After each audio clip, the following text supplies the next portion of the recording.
महाशिवरात्रि व्रत विधि। भगवान शिव की पूजा वंदना करने के लिए प्रत्येक माह के कृष्ण पक्ष की चतुर्दशी तिथि मासिक शिवरात्रि को व्रत रखा जाता है। लेकिन सबसे बड़ी शिवरात्रि फाल्गुन मास की कृष्ण चतुर्दशी होती है। इसे महाशिवरात्रि भी कहा जाता है। वर्ष 2015 में महाशिवरात्रि का व्रत 17 फरवरी को रखा जाएगा। शिवरात्रि व्रत विधि। गरुड़ पुराण के अनुसार शिवरात्रि से एक दिन पूर्व त्रयोदशी तिथि में शिव जी की पूजा करनी चाहिए और व्रत का संकल्प लेना चाहिए। इसके उपरांत चतुर्दशी तिथि को निराहार रहना चाहिए।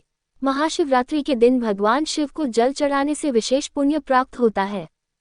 शिवरात्रि के दिन भगवान शिव की मूर्ति या शिवलिंग को पंचामृत से स्नान कराकर ओम नमो नमः शिवाय मंत्र से पूजा करनी चाहिए। इसके बाद रात्रि के चारों प्रहर में शिवजी की पूजा करनी चाहिए और अगले दिन प्रातःकाल ब्राह्मणों को दान दक्षिणा देकर व्रत का पारण करना चाहिए।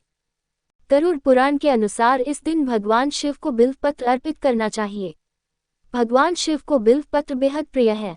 शिव पुराण के अनुसार भगवान शिव को रुद्राक्ष, बिल्वपत्र, भांग, शिवलिंग और काशी अति प्रिय है।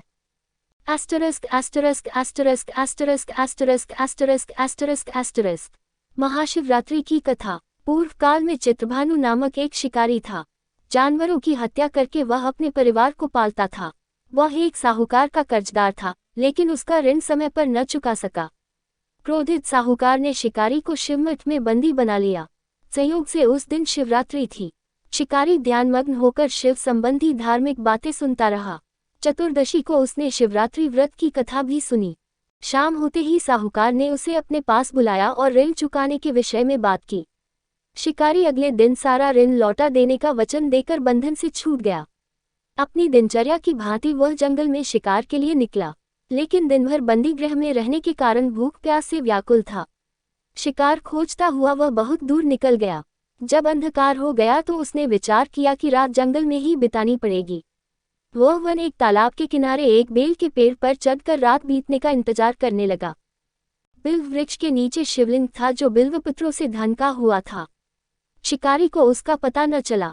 पड़ाव बनाते समय उसने जो टहनियां तोड़ी वे संयोग से शिवलिंग पर गिरती चली गई। इस प्रकार दिन भर भूखे प्यासे शिकारी का व्रत भी हो गया और शिवलिंग पर बिल्वपत्र भी चढ़ गए। एक पहर रात्रि बीत जाने पर एक गर्भिणी हिरनी तालाब पर पानी पीने पहुंची। शिकारी ने धनुष पर तीर चढ़ाकर जो ही प्रत्यंचा खींची, हिरनी बोली, मैं गर्भिणी हूँ, शीघ्र ही प्रसव करूंगी। तुम एक साथ दो जीवों की हत्या करोगे, जो ठीक नहीं है। मैं बच्चे को जन्म देकर शीघ्र ही तुम्हारे समक्ष प्रस्तुत हो जाऊंगी, तब मार लेना। शिकारी ने प्रत्यंचा ढीली कर दी और हिरनी जंगली झाड़ियों में लुप्त हो गई। प्रत्यंचा चढ़ाने तथा ढीली करने के वक्त कुछ बिल्वपत्र अनायास ही टूटकर शिवलिंग पर गिर गए। इस प्रकार उसे अनजाने में ही प्रथम प्रहर का पूजन भी संपन्न हो गया। कुछ ही देर बाद एक और हिरनी उधर से निकली। शिकारी की प्रसन्नता का ठिकाना न रहा। समीप आने पर उसने धनुष पर बाण चढ़ाया। तब उसे देख हिरनी ने विनम्रतापूर्वक निवेदन किया, हे शिकारी, मैं थोड़ी देर पहले ऋतु से निवृत्त हुई हूँ, कामातुर विरहिणी हूँ, अपने प्रिय की खोज में भटक रही हूँ। मैं अपने पति से मिलकर शीघ्र ही तुम्हारे पास आ जाऊंगी।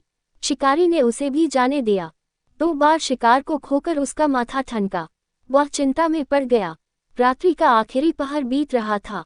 इस बार भी धनुष से लगकर कुछ बेलपत्र शिवलिंग पर जा गिरे तथा दूसरे प्रहर की पूजन भी संपन्न हो गई। तभी एक अन्य हिरनी अपने बच्चों के साथ उधर से निकली।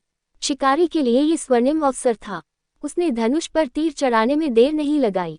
वह तीर छोड़ने ही वाला था कि हिरनी बोली, हे शिकारी, मैं इन बच्चों को इनके पिता के हवाले करके लौट आऊंगी। इस समय मुझे मत मारो।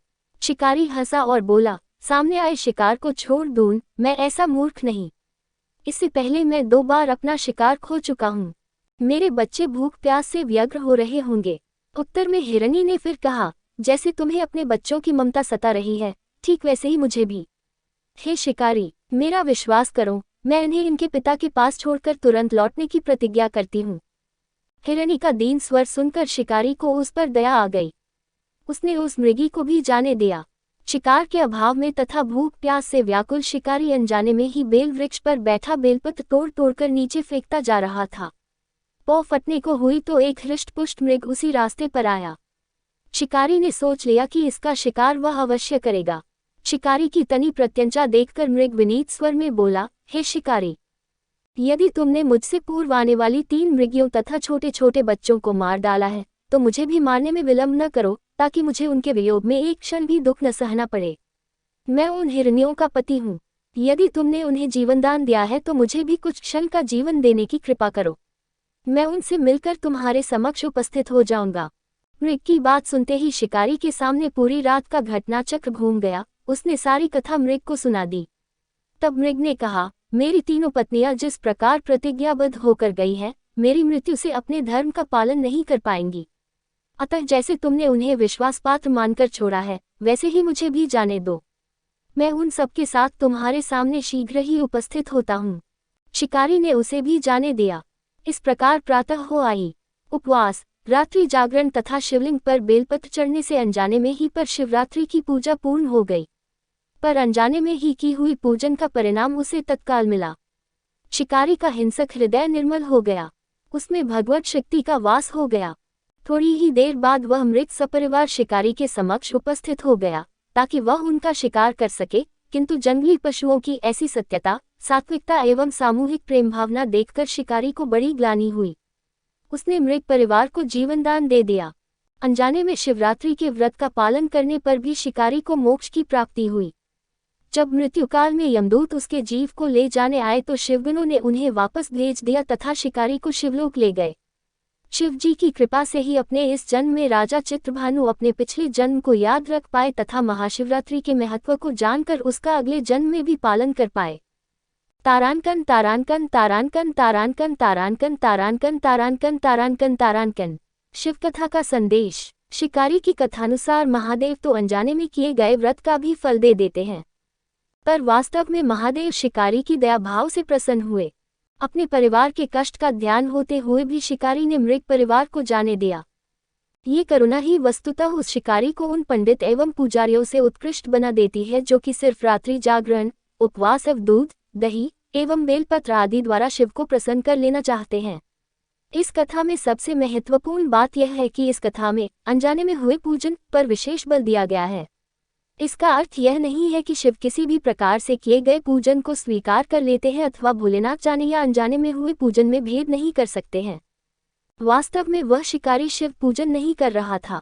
इसका अर्थ ये भी हुआ कि वह किसी तरह के किसी फल की कामना भी नहीं कर रहा था।